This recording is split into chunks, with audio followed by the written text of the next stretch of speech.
Hello again and welcome to the Franchise Everything podcast, where we talk about everything and anything franchising. And today we're joined by Matthew Penfold and Annalise Andrews, and they're essentially the Kwik Kopy family, aren't you? And would that be right? Kwik Kopy kids, maybe. Indeed we are. The Hi, KKK. Glenn, how are you? I think so. Hey, Glenn. Very good. Good to meet you. It's great to be here today. We've spoken to Stephen, your father, and everything today about the history of the brand and everything that there. But what we're going to talk about today is basically what I see. You guys are the family franchise. You know, there aren't many franchises in the Australian market. Maybe we thought of a couple of them, didn't we, before this, that have got 40, 50 years of history of family. Yeah. Look, I guess it's one of those cases with whether we wanted to be or not, Kwik Kopy has been a part of our lives since we were both, teenagers, really. It's just something that we've grown up talking about around the dinner table. And I think because Kwik Kopy is such a family business within the actual franchises itself, it's a perfect sort of flow on to the fact that it's family from one end to the other, really. And it is. And I mean, your father, Stephen, basically founded Kwik Kopy Australia, didn't he? So he brought it out in, I've chatted to him this morning, and anyone watching this will see that podcast. It's fantastic hearing the history of it. Brought it out in 1981, 1982, and here we are in 2024, nearly 100 locations later on, still going strong. And what's your recollection of it as a kid, Matthew? Well, as Annalise said, we've grown up in a family business, and a family business that we were intensely proud of for all of our lives. And I think in discussion with Stephen, you know that really goes back to 1830. Yes. Convict era Australia. The convict era of Australia history. and the foundation of a business that would become W.C. Penfold. Yes. Our family business name. And then later right through to Kwik Kopy. And each of Stephen and Barbara's children were intensely proud of that family business tradition. And I think we're incredibly proud to have the opportunity to contribute to that as active members of the leadership team right through to today. Yeah. We're the fourth generation of printing Penfolds, as we like to call ourselves. And indeed, our fifth generation is involved in the business as well. Well, my daughter Eloise Your kids are involved, yeah? My daughter Eloise is finance manager of the business, and hopefully there'll be others coming through in the future. We never know. Hopefully. It's going to be. You're not so sure yet? My kids are 17, 19, and I'm happy for them to pursue their own interests, and we'll see what happens. Yeah, excellent. And there's no sixth generation yet. Not yet, but we're Can't be far off, surely. So now you've both had quite different paths into the business now. So you're both involved in the business heavily at the moment, but you've had very different paths. You've had a whole other career going on external to Kwik Kopy, Annalise. How have you got to Kwik Kopy now? So you've had an extensive career. Yeah, well, look, in my sort of 20s, I studied communication and graphic design, and I was involved with Kwik Kopy just on a casual sort of basis in those days. I used to help with a lot of the marketing, some of the graphic design, some of the PR, that kind of thing. But then really I followed my passion into travel and tourism. So I've actually worked for about 30 years in tourism. Locally or internationally? Or mostly locally. Yeah. Lots of so my husband and I have owned businesses together, so I can't get away from the family feel. I was going to say that's very family. So we've owned 3 businesses, 2 of them concentrated on Australia, and one we worked in Papua New Guinea and sort of the Western Pacific.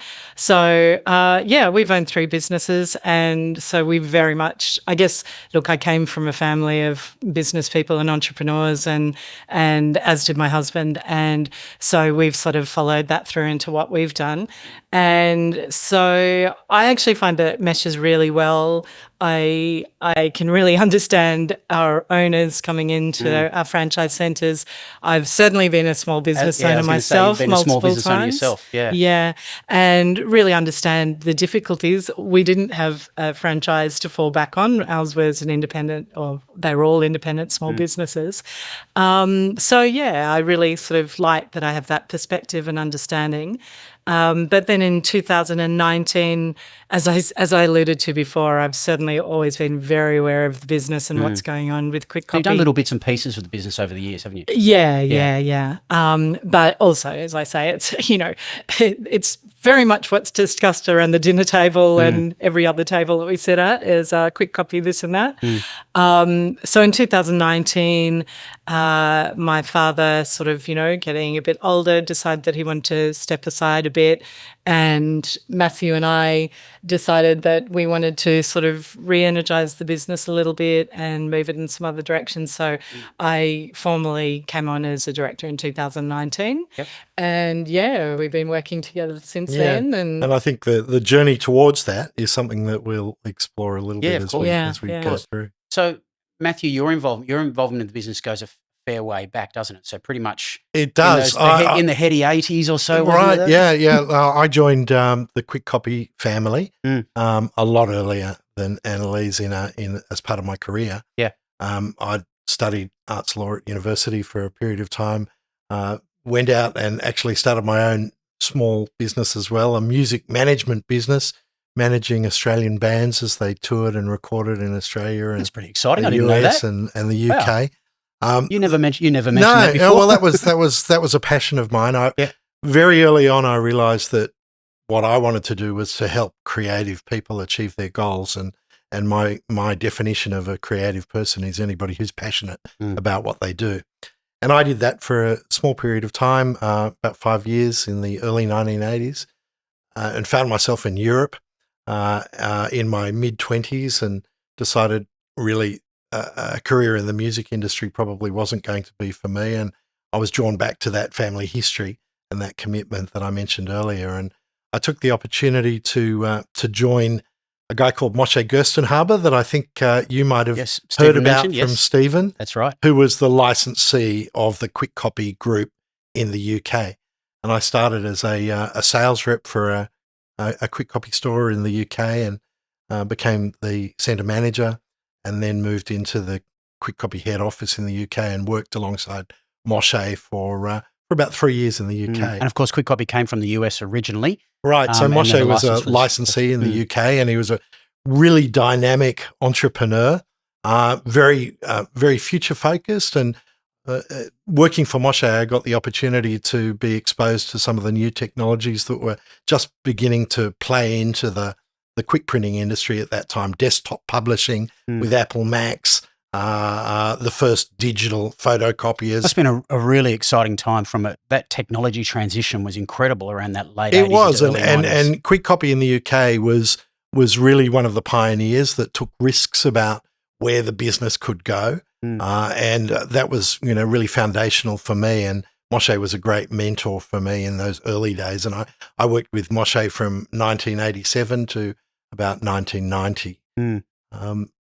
So later, I moved from the UK to Canada and worked with the master licensee of Kwik Kopy in Canada. Why did you move there? What was that for? Well, it was a very deliberate part of our strategy within our family business. Yep. I wanted to gain experience. I wanted to be exposed to different approaches to how the business could be run. And the master licensee in Queensland was a different character to Moshe. In Canada, and with a different approach. And it was just a great opportunity to go and learn from a different mentor in a different market. So I moved to Canada. I moved into a different field, training new franchise owners. So I became a field support officer and a trainer. So you really got a full breadth of the whole business then, didn't you? Yeah, that sort of rounded out the operational side of my understanding of franchising. And I took that and moved back to the corporate headquarters in Houston and worked for the original founder of Kwik Kopy, Bud Hadfield, and I saw what a large American franchise system was all about, and brought to that my experience of having worked for some of the licensees, and I really sort of tried to focus on bringing international best practice back to the head office corporation. Like many American business, they don't always recognize that life goes on outside of the US borders. Yes. Is that still the case? Yeah. But, there was a lot of innovation that was happening in the master licensees. And we wanted to bring that back. And that was sort of my first experience of looking at best practice at a franchisor level.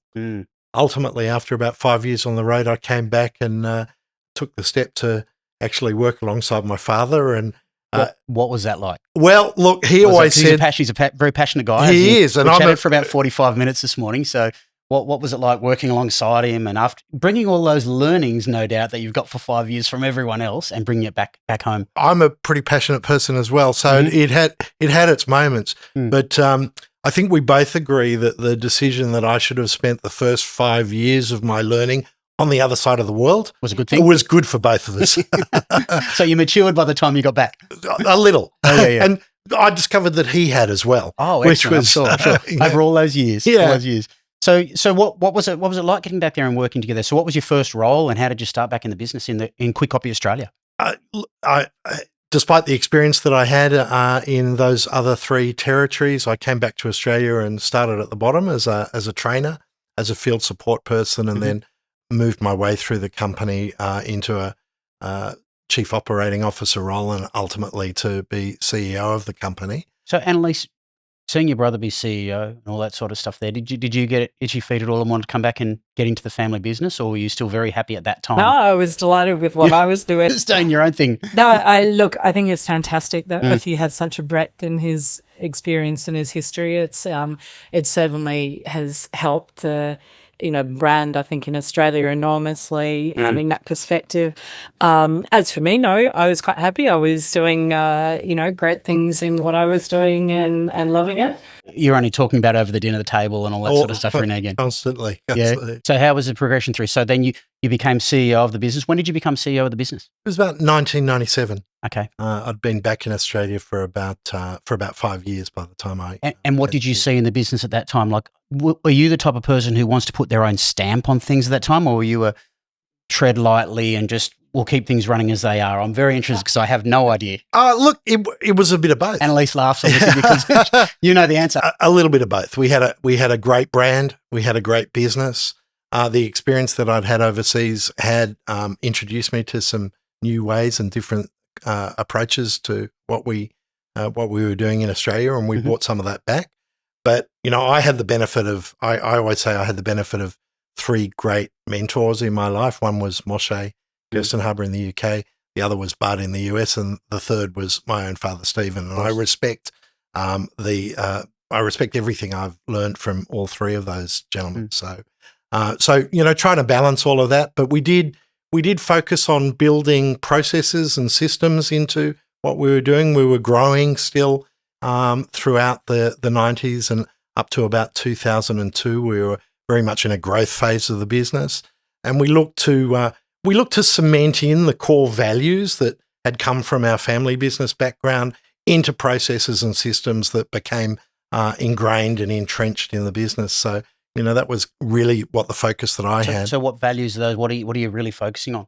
Well, one of the core values that I think really differentiates Kwik Kopy from other franchise businesses is the commitment that we have to being a learning organisation.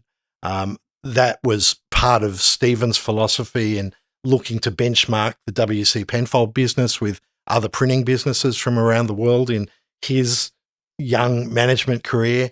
And it was absolutely part of my background in having experience with the other Kwik Kopy businesses. So learning from the field, learning from others is just a core part of what we do. And it really does differentiate ourselves from other franchise businesses, I think, because our franchisees absolutely feel that their contribution is heard, more than heard, it's sought by the organisation, and we're committed to making sure that our corporate support team, the Kwik Kopy Australia team, are always on the lookout for opportunities to build best practice. And it's a very interesting, delicate tension in a franchise network. Yeah, between understanding the importance of having strong and rigorous systems, but also recognising that these need to flex, and sometimes when they're flexed by an owner, it is an improvement that you absolutely need to acknowledge and look to systematise and make available to the rest of the franchise. Do you So do you have an entrepreneurial view of franchise owners, that they're entrepreneurs, or does being a true entrepreneur as a franchise owner, philosophically from you, does that concern either of you as far as people running away with the system and doing what they want? Because I know it's a juggle, isn't it? Oh, yeah. But I mean, I think we have to admit that everyone coming in to any business and, particularly coming in to buy a franchise business and move out of whatever area they've been in, whether it's corporate or whatever, is coming in because they've got an entrepreneurial drive and because they want to, dare I say, make their mark on the world. So, our sort of value line is, or our proposition line is, that we empower entrepreneurs to make their mark on the world. And that's something that we live all through the organisation. In terms of, the Kwik Kopy Australia team, we're empowering the entrepreneurs who are our franchisees to make their mark on the world, to have a great life for their family, to reach their goals. And certainly that, as I said, goes through every level. That's what we say our franchise owners are trying to do for their customers and clients as well. Really? Yeah. Absolutely. If you think about it. And of course, we like to take it quite literally, making your mark on the world. Yep. Printing is all about that, really. So, no, we definitely feel that our franchise owners are entrepreneurs. They are in every sense of the word. And so there is a huge amount that we can learn from them and learn from each other. And it is that delicate tension that I mentioned, but there's nothing, in my view, to be afraid of from an entrepreneurial franchise owner, as long as you're completely open, as we seek to be as a franchisor. We seek that input. We reflect back, where we see the strengths and weaknesses of the innovations that they bring, and we just have a really open and trusting relationship. Stephen would have also mentioned to you that our proposition in the marketplace is to build relationships of trust with our... He might have mentioned it once. To build relationships of trust with our print customers. Our franchisees are charged to build relationships of trust with their print customers. But it's even more important in our relationship with our franchise owners that we build relationships of trust. And we seek at the beginning of the franchise relationship that they do understand the responsibilities that they have coming into the business, that we're always open to and keen for their suggestions, but to be part of an organisation, to be part of a team, requires to play on that team as well. I was just going to say, for us, there's a real synergy into all of this, really. We've sort of touched on learning and development, but, it all really comes together. Getting input from the franchisees, collaborating, working together, and sort of, building all of that into learning and development is just a basic part of growing and continuing to grow and evolving. And of course, evolution has been a huge part of our business as well, because the printing that actually used to happen in those early days in 1981 and 82, entirely different from what we're doing now. And so for us, it's been a matter continually of evolving in products and technology, evolving in, how we work with franchisees and customers. But, the one thing I think that sort of has stayed constant is that relationship of trust. Yeah. So as leaders in the business, I know with Sonia as well, the CEO, how do you keep ahead of the game, or at least have a look into the future within a business service that changes so much with technology and customer demand? How do you keep ahead of that? Is it like what Stephen did, go overseas, keep an eye on what's going on, have a looking at trends? How do you do it? I think that is an interesting question that leads me to, after my role as CEO, I left the business to actually develop another business in the recruitment sector, and I walked away from Kwik Kopy as CEO, as a executive of the business for about 10 years, and remained a director of the company. After about 10 years we had a general manager of the business who ran the business quite successfully, a profitable franchise, but over a period of time it slowed in its growth. And I think that we would agree that it started to move away from or lose sight of some of the core family values that had underpinned the business for so long. And Annalise was not a director on the business at this time, but I had been, and I'd noticed this change happening slowly. And I decided in 2016 that I'd take a step which is unusual for directors of franchise companies. Again, I bought a franchise within our business. I became a franchisee of a Kwik Kopy centre myself. And that was a very deliberate step to become a customer of our own franchise business, to see what we were like as a franchisor through the franchisee's eyes. Yep. And I can tell you that was enormously welcomed by our franchise cohort. They were delighted to see that I had confidence in doing something like that, and that I would gain that perspective that they had. And a result of that was that I saw that there was a lot of things that we were doing really, really well, but there were some things that we absolutely needed to improve. So what stood out to you, the things that you felt as a franchise partner at that time that you needed more of, or you needed help in? Look, we really need to refocus on a growth orientation. We were a business that was 35 years. We were very established. We had a number of franchise owners who'd been there a long time. It was a period of time when digital technology, the digital marketing revolution was really beginning to dominate the news cycle. And, you know, it was a period of time when people were talking about the death of print. Yep. And I never believed that, and our franchisees never believed that. You know, print is incredibly compelling medium to tell a story, and we've seen an enormous swing back and away from digital marketing towards physical manifestations of a brand. But at the head office level, we saw that we began to lose sight of that, and our franchisees noticed that sense of opportunity and leadership and growth was missing from the leadership team, and that was probably the most fundamental thing we had to address. So did you feel that as a family, like as a family thing, that you think we need to get back in? And as a family, we absolutely felt that we needed to come back in and, as you say, exert some pressure, and we did that very deliberately. Annalise mentioned that it was in around 2019 that she joined the board, but it was probably about a year prior to that we actually all got together as a family and assessed what we needed to do for the future of the brand. And Stephen and Barbara, our parents, were wondering whether it might be an opportunity or a time to sell the business and move on. Mm-hmm. But Annalise and myself and our brother... Which every owner obviously is considering at certain points, depending on what's happening in the marketplace.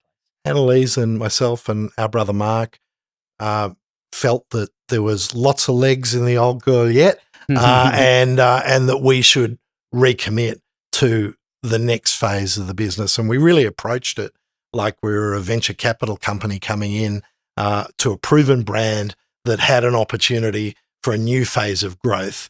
And that's the attitude that we brought when Annalise joined the board, and she and I determined that it was time for a significant shake-up. And we called it a whole of business strategy and people review. So you had a real reinvigoration sort of approach to the whole thing. I think it's important, to acknowledge that, lovely bell curve that we get in all organisations and businesses, really. You get to a stage where you reach the peak and then you plateau a little bit, and you can either go downhill or you can strive to go uphill again. And we just saw it as a real opportunity to come in and say, okay, now is time to re-energise. And as Matthew said, we did a sort of a whole of business review, which was a fabulous and fascinating process in itself. We hired an outside specialist to come and help us as well.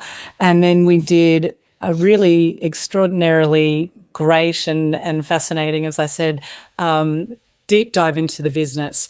And when I say that, we talked to everyone, every stakeholder of the business, certainly all of the board, the management team, the Kwik Kopy Australia staff. We talked to every single owner of the business, was contributing either through deep one-on-one sort of, conversations for an hour or more about whatever they wanted to voice. We did multiple workshops. We talked to customers, suppliers. We really talked to everyone to say, okay, well, what are we doing well? What can we do better? What sort of values as an organisation do we have? What do we want to be? Where do we want to see ourselves? And it was a great process. It lasted. Where was it? 9 months, a year. The huge investment that we as a family made into where we wanted to take our business, and from it came a clarity about what our purpose is in the marketplace. And the values that underpin our growth. Is that it wasn't us saying, right, here are our values, let's write something nice on the wall and everyone, Everyone agree? Everyone agree. On the contrary, the workshops in particular were great, and we had, as I said, lots of franchise owners sort of saying, well, what do we think they are? And we didn't invent anything. All we really did was draw out what was already there. And Annalise, I think, really it was a testament to one of the comments that I made earlier about learning from the field. Yeah. We put our money where our mouth was at the core of our business in terms of saying we need to hear from you and understand from you where the opportunities are for growth. So what you've just had a conference recently, a big conference in Fiji, wasn't it? Was Yes, it in it Fiji? was, I yeah. didn't get an invite. But what next time. What's the reception been like? Because I imagine that's a decent conferences for franchise networks are a great litmus test on feeling, attitude, motivation, that sort of thing. So what was it like? it was the second conference since this strategy Transition. Yeah. The first one was immediately after we'd done the whole brand thing, and that was when Sonia Schwabsky, our CEO, came on board at that stage. Yeah. So this is 2 years later. We're sort of a little bit further down the journey, and the great thing about the process that we've been talking about is that it really has brought all the network even closer together. So I think there's a fabulous culture in Kwik Kopy at the moment. It really excites me. I think people realise that there's an energy, a revitalisation, and just a positivity that was, maybe lacking a few years ago. We Some direction maybe in it. Yeah. Yeah. I think we've spoken to, I've done podcasts, I think it was 6 franchise owners now with Kwik Kopy, and all very positive and long-term. A lot of long-term franchise owners reinvesting back into the business. Yeah. There's always problems. There's always issues. There's always things that we can do better. But I think that the main thing is that as a network, as a community, we all know that we're all heading in the same direction with positivity and trying to head in the same direction. So, as Matthew's alluded to, if we get a franchise owner coming and saying, you're not doing this well, or you could be doing this better, or think about this, they know that they're not just going to be entirely sort of, not listened to. We are keen and eager to learn. And again, I'll emphasise that idea of learning and development is something that we very much embody in everything that we're trying to do at the moment. Excellent. I just reiterated that first conference 2 years ago really lit a fire under the whole organisation, and the conference we've just come out of. Really, there's great confidence in our ability to deliver on the strategies that we've put in place, and Excellent. Everybody's right behind it. So what does the future look like? So what are your thoughts of the future, and what are your plans, and where are you directing it, say, into the next 12 to 18 months? Look, we have some really positive and strong goals in terms of footprint growth across the country. We're looking to open new stores in every state of Australia over the next couple of years. We're looking for reinvigoration of some of our existing sites. And we've got some really terrific programs in place to following on from that learning and development focus that we have. We're looking to develop talent from within. So we've got a really exciting new cadetship program that we're launching into the marketplace to encourage and support team members, or as we call it in Kwik Kopy, crew members of the Kwik Kopy crew, so that they can actually identify a career path from within a Kwik Kopy centre to centre ownership. I've seen that actually. A number of the partners that I have spoken to were previously employees in businesses, and they've been grown through those businesses to now business owners, which is really exciting to see for someone. I will sort of draw on that because this brings the whole family idea back into it again.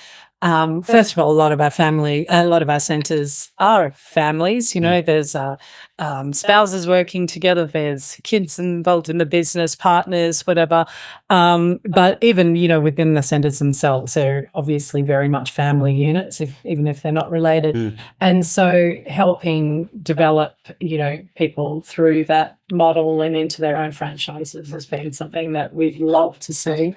And we have some fabulous franchises. And Glenn, you introduced this segment by speaking of us as a franchising family and a family business.